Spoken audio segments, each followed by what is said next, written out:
On December 10, 2024, Sweden held the Nobel Prize award ceremony, and the royal ladies, adorned in magnificent tiaras and gowns, were particularly eye-catching at the banquet. The most striking, Princess Madeleine, wore the Connaught diamond tiara with a dark green off-shoulder gown, exuding elegance and grandeur. Her mother, Queen Sylvia, a commoner, donned the Leuchtenberg sapphire tiara, maintaining her style of refined dignity. Madeleine's elder sister, Crown Princess Victoria, wore the Baden fringe tiara paired with a purple tulle gown. Compared to their usual dazzling banquet attire, the mother and daughters appeared relatively subdued this time, a tribute to their late royal aunt. After the award ceremony, the royal family hosted a royal banquet for the Nobel Prize laureates. In addition to their two daughters, the Swedish king and queen were joined by their son, Prince Carl Philip, who attended with his wife, Princess Sofia, now expecting their fourth child. On that day, Princess Sofia wore a blue sequined gown borrowed from her elder sister-in-law, Crown Princess Victoria, and appeared noticeably fuller than she had in the past.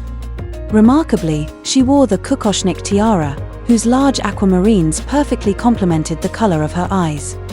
It is worth noting that for years, Princess Sofia had worn the same tiara without change, leading to speculation that the once rebellious commoner princess had been isolated by members of the Swedish royal family and denied access to other tiaras. How did this come about? I've mentioned before that the Swedish royal family has quite a rich collection of jewels, not only of immense value but also of great artistic beauty. At the annual Nobel Prize banquet, the royal ladies always appear in full regalia, giving the family's heirloom treasures a chance to make their rounds in the spotlight.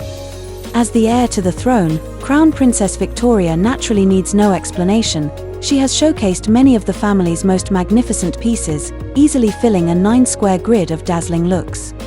Even the jeweled hair clasps in her updos are often large pieces that echo her gown and tiara, shining brilliantly. Princess Madeleine, too, has worn many iconic tiara looks and was once hailed as the most beautiful princess in Europe. She truly has that Disney princess come-to-life aura, with her striking blue eyes being especially captivating. Compared with her mother-in-law and two sisters-in-law, Princess Sofia seems to have had fewer options. In the early years after marrying into the royal family, she borrowed a few exquisite tiaras that appeared quite valuable. However, the one she has worn most often is the Palmette tiara, a wedding gift she received in 2015 from her parents-in-law. This tiara originally came from the Thai royal family. It was first presented to Queen Sylvia as a necklace. The Queen then had it returned to Sweden, transformed into a tiara, and gifted it to her daughter-in-law, showing considerable thoughtfulness. The tiara's base is set with a row of diamond palmette motifs, topped with emeralds, creating a delicate and distinctive design. The Palmette tiara has appeared with remarkable frequency in Princess Sofia's looks. She has even worn it exclusively at Nobel Prize ceremonies in recent years. To add a touch of variety, Sofia often swaps out the top row of gemstones, replacing the emeralds with pearls, turquoise, topaz, and more. Matching the different colored stones with gowns in the same tones creates a harmonious effect. At this rate, it almost seems as if she's about to collect all 7 colors and summon a dragon. In fact, at the 2024 Nobel Prize banquet, she still wore the Palmette tiara, only switching to the aquamarine tiara for the royal dinner. Many people found this unusual. After all, the Swedish royal family has such a rich collection, and her mother-in-law and sisters-in-law rotate their heirlooms, so why does Princess Sofia insist on this one tiara? Could it be, as rumors suggest, that the royal family doesn't particularly favor this daughter-in-law? Unlike Britain's Princess Kate, who comes from a middle-class background, or Spain's Queen Letizia, a former television news anchor, Princess Sofia comes from an ordinary family. Her father is a career advisor, and her mother is a marketing manager. After studying art, she went to New York to study business before returning to Sweden to continue her studies at Stockholm University. She wasn't the typical elite academic achiever. Princess Sofia once worked as a yoga instructor and also held part-time jobs as a waitress and a model. Most of her modeling photos featured bikinis, showcasing her figure. At the age of 20, she even posed for a sizzling, seductive photoshoot called Femme Fatale for the Swedish men's magazine Slits. In 2005, Sophia appeared on a reality TV show called Paradise Hotel, where she played a bold, flamboyant character, kissing a 41-year-old American adult film actress and receiving semi-nude massages, demonstrating quite a daring side. Following that path, Sophia would at most have become a minor, 18th-tier celebrity. Yet no one could have predicted that in 2009 she would meet Prince Carl Philip and fall deeply in love, changing her life dramatically. In 2010, their relationship was exposed by the media. At the time, her future mother-in-law, Queen Sylvia, was not entirely supportive. After all, Sophia had a bold and flamboyant style, which might be considered risky even for ordinary families, let alone the royal family. Of course, another reason Queen Sylvia was concerned was Prince Carl Philip's ex-girlfriend, Emma. Carl Philip met Emma when he was 19, and the two moved in together in 2002. The entire Swedish royal family liked her very much. In 2006, Emma was even invited to attend King Carl XVI Gustav's 60th birthday banquet. Princess Madeleine became close friends with her, and even after her brother and Emma broke up, their sisterly bond remained strong. At the time, everyone thought it was almost certain that Emma would one day marry into the royal family. However, in 2007, when Carl Philip went to the US for studies, their relationship began to falter, and by March 2009, they had officially broken up. Crown Princess Victoria and Princess Madeleine even tried to help them reconcile, but that same year, Carl Philip met Sophia, and his ex naturally became a closed chapter. Emma handled it gracefully, eventually finding her happiness and marrying a year earlier than the prince and princess. However, in a 2015 pre-wedding interview, Carl Philip said, "Before Sophia, I had never experienced love, which was rather harsh." Emma was surprised but responded tactfully, "During the 10 years we were together, I felt love, and graciously sent her ex her best wishes." In reality, Carl Philip's remark seemed less about erasing his ex-girlfriend and more about reassuring Sophia. Later events also showed that Sophia harbored lingering feelings toward this imaginary rival, which even caused some friction between her and her sister-in-law, Princess Madeleine. This brings us to the 2013 wedding of Princess Madeleine of Sweden, whose husband is a dual British-American banker. At the time, Sophia was still Prince Carl Philip's girlfriend and was naturally invited to the wedding. Princess Madeleine's mother and sister had no bridesmaids at their weddings, only flower girls, so she followed the same tradition. However, it's said that initially Madeleine wanted her good friend Emma, yes, her brother's ex-girlfriend, to be a bridesmaid.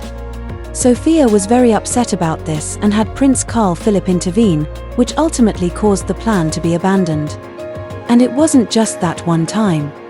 In 2015, after Princess Madeleine gave birth to her son, she asked her brother to be the child's godfather and wanted Emma to be the godmother. By then, Sophia was the official sister-in-law and was very displeased. In the end, Emma not only did not become the godmother, but she also wasn't allowed to attend the baptism ceremony. This left Princess Madeleine caught in the middle, unhappy, and created a rift between her and Sophia. Their sister-in-law relationship grew cold for a time. As a result, many speculated that Sophia had upset her sister-in-law, which in turn caused even her mother-in-law, who had accepted her, to feel displeased, possibly explaining why she wasn't lent any royal tiaras. On the surface, the Swedish royal family has always appeared as a harmonious and happy household, without the sibling feuds seen in the British royal family or the public mother-in-law and daughter-in-law conflicts of the Spanish royals. These minor family matters haven't affected the couple's relationship. In their 14 years together, their love has remained steadfast.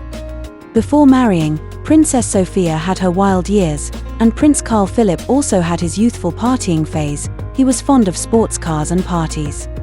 In 2012, he was photographed wearing an alien mask while drunk, lost his Gucci wallet, and even hitchhiked to participate in a race the next day, only to crash his car on the first lap. He is a typical second child with no pressure of succession to the throne. A good relationship and marriage truly allow both partners to grow and become better versions of themselves. Prince Carl Philip and Princess Sophia seem to be each other's destined match. Since their marriage, both of their temperaments and styles have evolved. Princess Sophia has adapted her wardrobe to suit her new role in the royal family, while Prince Carl Philip has become increasingly mature and composed.